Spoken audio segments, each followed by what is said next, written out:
అందరికీ నమస్కారం. Jamie Prem's YouTube ఛానల్కి స్వాగతం.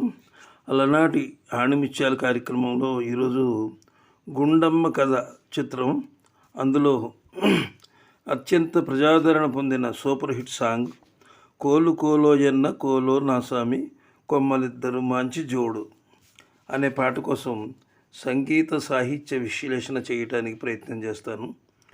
ఈ వీడియో పూర్తిగా చూడండి. సినిమా నిర్మాణం గురించి, ఆర్టిస్టుల సెలక్షన్స్ గురించి, ఇంకా అనేక ఆసక్తికర విషయాలు చాలా ఇందులో ఉన్నాయి. వీడియో నచ్చితే ఒక లైక్ ఇచ్చి సబ్స్క్రైబ్ చేసి మాకు సపోర్ట్ చేయండి. సపోర్ట్ చేయడం మాత్రం మర్చిపోవద్దు. మీరు సపోర్ట్ చేస్తే నేను ఇలాంటి వీడియోలు ఎన్నో చేయగలను. మాకు కోఆపరేషన్ ఇవ్వండి. మీ ఫ్రెండ్స్కి షేర్ చేయండి. ఇక మూవీ విషయాల్లోకి వెళ్ళిపోదాం. 1962 స్వర్ణయుగం చివరిలో గుండమ్మ కథ కమలాకర్ కామేశ్వరరావు గారి దర్శకత్వంలో వచ్చింది ఈ సినిమా. ఈ చిత్రం విజయ వాహిని సంస్థ నుంచి నిర్మాణం చేయబడింది. గుండమ్మ చిత్రాన్ని మనం దాదాపు కామెడీ చిత్రంగానే భావించవచ్చు. ఈ సినిమాలో చిత్ర పరిశ్రమలోని దిగ్గజాలు అందరూ నటించారు. విశ్వవిఖ్యాత నట సార్వభౌమ డాక్టర్ ఎన్టీ రామారావు నటించారు. ఆయనకి ఇది 100వ చిత్రం. అలాగే దాదాసాహెబ్ ఫాల్కే అవార్డు గ్రహీత డాక్టర్ అక్కినేని నాగేశ్వరరావు మరో హీరోగా నటించారు. ఈ సినిమా ఆయనకు 99వ సినిమా. అలాగే హీరోయిన్లుగా ఎన్టీ రామారావు గారి సరసన మహానటి సావిత్రి, నాగేశ్వరరావు సరసన అందచందాల తార జమున పాత్రోచితంగా నటించారు.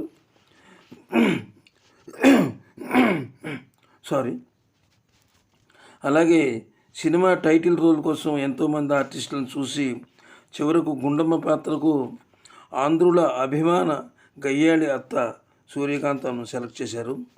అయితే ఆమెది ఈ సినిమాలో గయ్యాళి పాత్ర కాదు, చాలా సాఫీగా ఉండే పాత్ర, అప్పుడప్పుడు కామెడీ కూడా పండించే పాత్రది. ఈ చిత్రంలో మరో విశేషం ఏమిటంటే, ఎన్టీ రామారావు గారికి ఈ చిత్రం 100వ చిత్రం అనుకున్నాం కదా, అలాగే నాగేశ్వరరావు గారికి 99వ చిత్రం. ఇది ఆ రోజుల్లో చాలా హాట్ టాపిక్ అయిందనమాట. ఈ చిత్రాలు ఇంకొక చిత్రం అయితే నాగేశ్వరరావు గారికి 100వ చిత్రం అయిపోను కదా, ఇద్దరు 100 చిత్రాలు ఉంటలే కదా అని అనుకునేవారు. సరే, ఈ చిత్రం మంచి కుటుంబ కథా చిత్రమే కాక సినిమాలో ఆద్యంతము కామెడీ పండితూనే ఉంటుంది. ఈ చిత్రంలో పరిశ్రమలో మూల స్తంభాలు లాంటి హీరోలిద్దరూ కామెడీ బాగా పండించారు. ఈ చిత్రంలో స్క్రీన్ మీద ఏఎన్ఆర్, ఎన్టీఆర్ పేర్లు ఎవరి పేర్లు ముందు వేయాలనేది తర్వాత వేయాలనే సమస్య వచ్చింది. అందువల్ల ఆర్టిస్టులందరి పేర్లు కూడా స్క్రీన్ మీద ఫోటోలు వేసేశారు. ఈ చిత్రం 17 కేంద్రాల్లో 100 రోజులు ఆడింది. అలాగే విజయవాడ దుర్గా కళామందిరంలో సిల్వర్ జూబ్లీ చేసుకుంది. కోలు కోలోయన్న కోలో నాసామి కొమ్మలిద్దరు మంచి జోడు అన్న పాటకు చిత్రీకరణలో చాలా ప్రాబ్లమ్స్ ఫేస్ చేశారు నిర్మాతలు. అలాగే హీరోలు, హీరోయిన్లు డిమాండ్లో ఉన్న ఆర్టిస్టులు కావడం వల్ల కాల్ షీట్ల కోసం చాలా కష్టపడవలసి వచ్చింది. చివరకు అన్నీ సాల్వ్ అయ్యి పాట అద్భుతంగా చిత్రీకరించారు. డైరెక్టర్ కమలాకర కామేశ్వరరావు గారు చాలా బాగా ఈ సినిమా డైరెక్ట్ చేశారు. ఇందులోని పాటలన్నీ మ్యూజికల్ హిట్సే. ఈ పాటలన్నీ ఈనాటికి ప్రేక్షకుల ఆస్వాదిస్తూనే ఉన్నారు. ఈ పాట రాసిన వారు పింగళి నాగేంద్రరావు గారు. పింగళి వారి రచనలు ఆ రోజుల్లో ఎంతో హుందాగా ఉండేవి. ఆయన పద విన్యాసం, అందులోనే సరిగమలు పలికించే నైపుణ్యం ఆయన సొంతం. పింగళి వారి పాటలు మనోహరంగాను, మనోహర రాగంగాను రచనలు మనస్సులను హత్తుకుంటాయి. పింగళి వారి సారథ్యంలో ఎన్నో రసరమ్య గీతాలు ప్రాణం పోసుకున్నాయి. ఎగ్జాంపుల్, పాటలోని ఈ రచన చూస్తేనే మీకు తెలుస్తుంది. ఆయన ఎప్పుడూ స్వేచ్ఛగానే పాటలు రాసేవారు. రచయితకు స్వేచ్ఛనిస్తే ఆకాశంలోని నక్షత్రాలను కూడా కిందకి దింపగలడు. అంత మంచి రచయిత అయిన.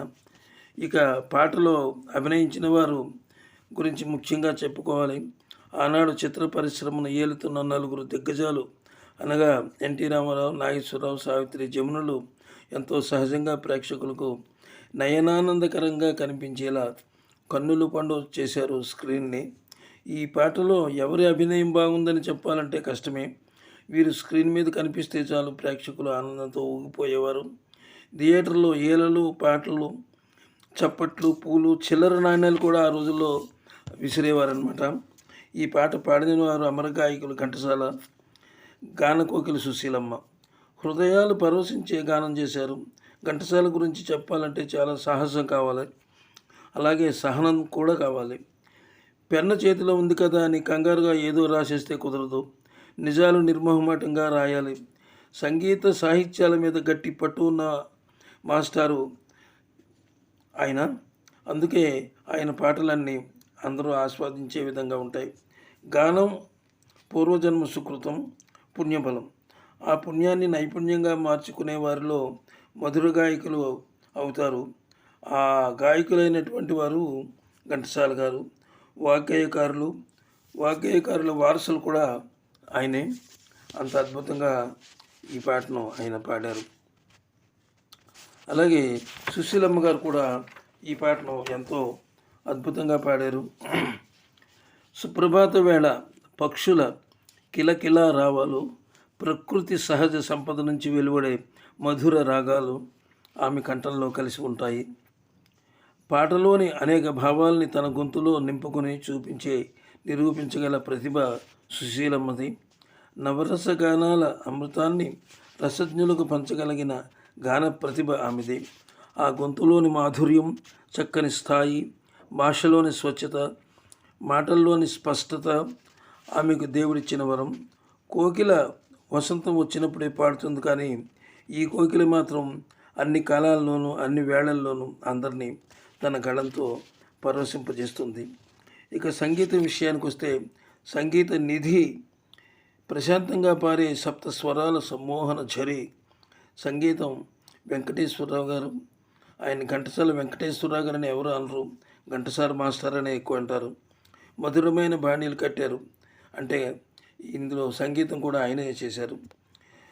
మాస్టర్ కంపోజ్ చేసిన పాటలన్నీ తేనెలు దొంగిలించే తుమ్మెదలు దాక్కున్న పొదలై ఆయన స్వరపరిచిన పాటలు వింటే మండు వేసవిలో కూడా కొబ్బరి నీళ్లు తాగినంత స్వాంతన చిక్కుతుంది.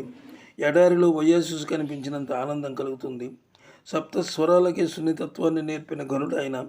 శృతి లయలకు సమతూకంగా ఆయన స్వరపరిచిన రాగాలు ఉంటాయి. ఈ వీడియో మీకు నచ్చినట్లయితే మళ్ళీ నా రిక్వెస్ట్, సబ్స్క్రైబ్ చేసి ఒక లైక్ ఇచ్చి మాకు సపోర్ట్ చేయండి. మీరు సపోర్ట్ చేస్తే ఇలాంటి సినిమాల్లోని పాటలు, వాటి గురించి విశేషాలు నాకు తెలిసినంత వరకులో వాటి గురించి విశ్లేషణ చేయగలను. అదేవిధంగా ఈ వీడియో చివరి వరకు చూసినటువంటి ప్రేక్షకులకు, మిత్రులకు అందరికీ నమస్కారం, సెలవు.